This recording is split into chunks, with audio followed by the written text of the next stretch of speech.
Katanya rezeki setiap manusia itu sudah diatur sejak lahir. Emang iya? Kalau gitu kenapa ada yang lahir di keluarga kaya dan tetap kaya, sementara yang lahir miskin seringkali terjebak dalam kemiskinan selama hidup ya, yang miskin terus, yang kaya terus gitu. Kalau rezeki benar-benar sudah diatur, mengapa ketimpangan sosial terus berlangsung dan mengapa upaya keras yang dilakukan banyak orang itu nggak cukup untuk membuat kita keluar dari lingkaran kemiskinan kalau emang lahir dari keluarga miskin.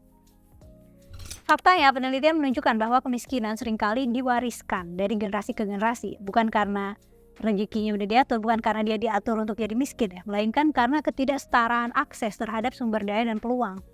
Data dari Pew Charitable Trust menemukan bahwa di Amerika Serikat 43% anak-anak yang lahir di keluarga dengan pendapatan terendah itu tetap berada di kategori pendapatan rendah sebagai orang dewasa. Sementara hanya 4% yang berhasil naik ke kategori pendapatan tertinggi. Hasil penelitian ini nunjukin bahwa mobilitas sosial tuh memang seterbatas itu, dan latar belakang keluarga itu punya pengaruh besar terhadap masa depan seseorang. Nah, hal serupa juga terjadi di Indonesia. Studi dari Badan Pusat Statistik menunjukkan bahwa lebih dari 70% keluarga miskin ya tetap miskin dari generasi ke generasi. Faktor-faktor seperti rendahnya kualitas pendidikan, akses kesehatan yang buruk, dan terbatasnya kesempatan kerja yang layak ini bikin anak-anak dari keluarga miskin sulit untuk memutus rantai kemiskinan ini, karena tanpa akses ke sumber daya yang memadai, ya mereka terjebak dalam pekerjaan dengan upah rendah dan lingkungan yang tidak mendukung. Di India, sebuah studi oleh National Council of Applied Economic Research menunjukkan bahwa anak-anak yang lahir di keluarga miskin cenderung memiliki status ekonomi yang sama atau lebih buruk daripada orang tua mereka. Kurangnya akses terhadap pendidikan berkualitas dan pekerjaan yang layak itu bikin mereka susah naik kelas secara sosial. Ini menjadi salah satu bukti bahwa kemiskinan adalah lingkaran setan yang sulit ditembus. Tapi kan banyak tuh kita dengar kisah-kisah sukses. Kita dengar cerita tentang orang-orang yang mulai dari nol bahkan minus gitu, orang-orang yang underprivileged tapi sukses banget. Nah, ini namanya survivorship bias. Fenomena survivorship bias seringkali memperkuat keyakinan bahwa rezeki udah diatur. Survivorship bias adalah kecenderungan untuk hanya melihat mereka yang berhasil dan mengabaikan yang gagal, sehingga terciptalah ilusi bahwa kesuksesan adalah hal yang umum, hal yang biasa terjadi. Misalnya contoh klasik kan ada Oprah Winfrey, ada Jack Ma. Mereka berhasil keluar dari kemiskinan dan mencapai puncak kesuksesan. Tapi sebenarnya kan, statistically speaking, itu sangat langka. Jutaan orang lain yang juga lahir miskin, mereka kerja keras seumur hidup, tapi tetap hidup dalam keterbatasan. Data dari Bureau of Labor Statistics di Amerika Serikat menunjukkan bahwa hanya sekitar 10% dari orang-orang yang lahir di keluarga berpenghasilan rendah yang berhasil naik ke 20%. Ke 20% teratas maksudnya dalam hierarki pendapatan sebagai orang dewasa. Artinya sebagian besar orang tetap berada dalam strata ekonomi yang sama seperti orang tua mereka, meskipun ada beberapa contoh luar biasa yang berhasil menjadi kaya. Nah, inilah yang membuat kesuksesan orang-orang seperti Oprah gitu terlihat seperti hal yang bisa dicapai, dalam arti mudah dicapai gitu, padahal data menunjukkan sebaliknya. Kisah sukses itu sering dijadikan bukti bahwa siapa aja bisa keluar dari kemiskinan asal dia mau berusaha keras.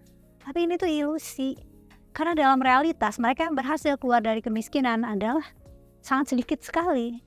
Ya, mayoritas akan tetap terjebak dalam kondisi sosial ekonomi yang serba kekurangan. Kepercayaan bahwa rezeki sudah diatur itu mengabaikan kenyataan bahwa sistem sosial kita tidak memberikan kesempatan yang sama kepada semua orang. Akses terhadap pendidikan berkualitas, akses terhadap kesehatan, dan akses untuk pekerjaan layak itu lebih mudah didapat oleh mereka yang memang sudah kaya dari sananya gitu. Nah, sebaliknya anak-anak dari keluarga miskin harus berjuang dengan segala keterbatasan gitu, sejak lahir mungkin. Ada penelitian dari Harvard University yang menunjukkan bahwa anak-anak yang memiliki akses ke pendidikan prasekolah yang berkualitas memiliki pencapaian ekonomi yang jauh lebih baik dibanding masa dewasa dibandingkan dengan anak-anak yang tidak mendapat akses yang sama. Program Head Start di Amerika Serikat yang memberikan pendidikan prasekolah kepada anak-anak dari keluarga berpenghasilan rendah terbukti meningkatkan pendapatan dan kualitas hidup mereka di masa dewasa. Namun akses terhadap program-program semacam ini sangat terbatas dan tidak merata, sehingga sebagian besar anak-anak miskin ya akan tetap terjebak dalam siklus kemiskinan. Contoh nyata lainnya adalah studi dari World Bank yang menemukan bahwa anak-anak dari keluarga kaya memiliki 4 kali lebih besar kemungkinan untuk menyelesaikan pendidikan tinggi daripada anak-anak dari keluarga miskin. Nah, pendidikan tinggi ini kan adalah salah satu faktor kunci untuk memungkinkan seseorang mendapatkan pekerjaan dengan gaji yang lebih layak gitu, sehingga ekonominya lebih stabil. Tapi akses terhadapnya ya masih sangat tidak merata. Salah satu alasan lainnya kenapa banyak orang percaya bahwa rezeki itu sudah diatur ya karena mitos meritokrasi kali ya, yaitu keyakinan bahwa kesuksesan adalah hasil murni dari kerja keras dan kemampuan atau keterampilan individu. Nah, masalahnya data menunjukkan bahwa faktor-faktor eksternal seperti latar belakang keluarga, pendidikan, dan kesempatan itu punya peran yang jauh lebih besar dalam menentukan keberhasilan. Di Amerika Serikat misalnya, studi oleh Ray Shetty dan koleganya di Harvard menemukan bahwa kesempatan ekonomi sangat bergantung pada kode pos tempat seseorang dibesarkan, tergantung lingkungannya. Daerah yang memiliki sekolah berkualitas, daerah yang memiliki fasilitas publik yang baik, dan tingkat kejahatan yang rendah itu ngasih peluang yang jauh lebih besar bagi anak-anak untuk sukses. Nah, ini kan bukti ya bahwa tempat lahir yang sepenuhnya di luar kendali seseorang itu punya pengaruh yang besar banget terhadap apa yang bisa dia capai dalam hidup.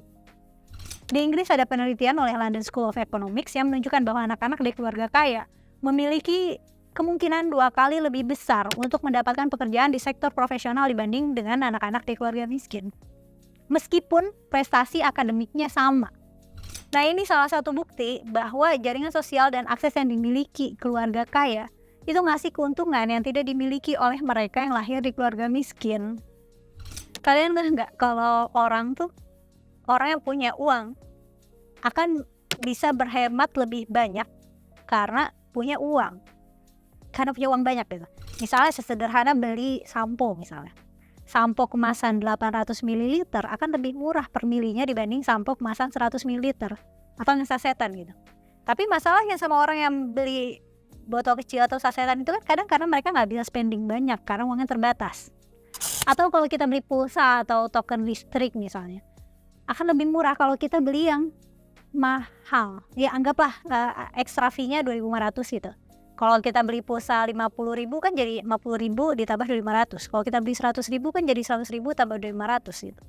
Ya mungkin memang sistem ekonomi idealnya hitungannya mungkin begitu ya, aku nggak begitu paham. Tapi dengan cara begini orang kaya punya keuntungan untuk bisa lebih berhemat daripada orang yang ngirit. Nah, dulu aku pernah berusaha ya untuk lanjut sekolah dan cari beasiswa kan.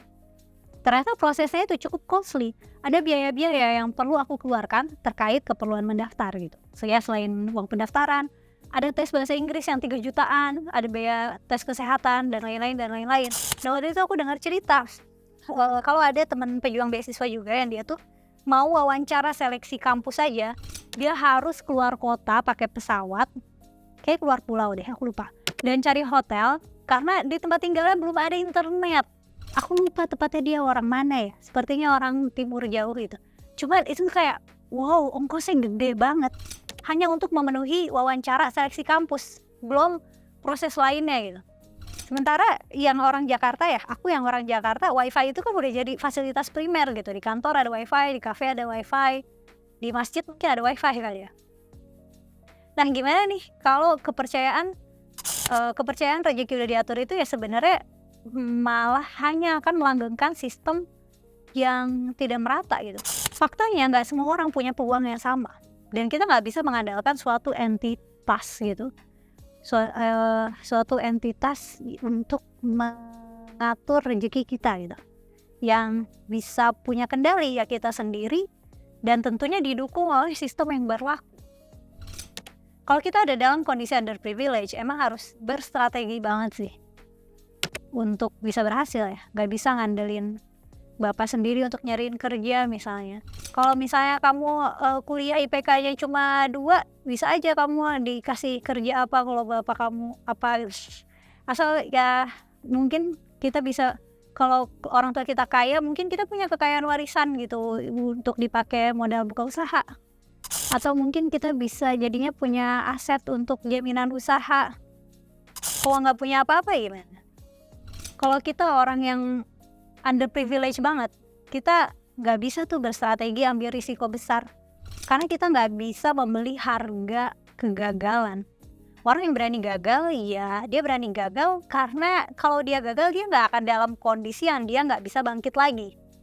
Kalau orang yang nggak punya apa-apa in the first place kan, kalau gagalnya kehilangan segalanya atau minus segalanya kan repot ya. Makanya motivator bisnis yang muluk banget tuh khawatirnya bikin orang miskin termotivasi masuk ke dalam risiko kondisi yang lebih miskin lagi gitu.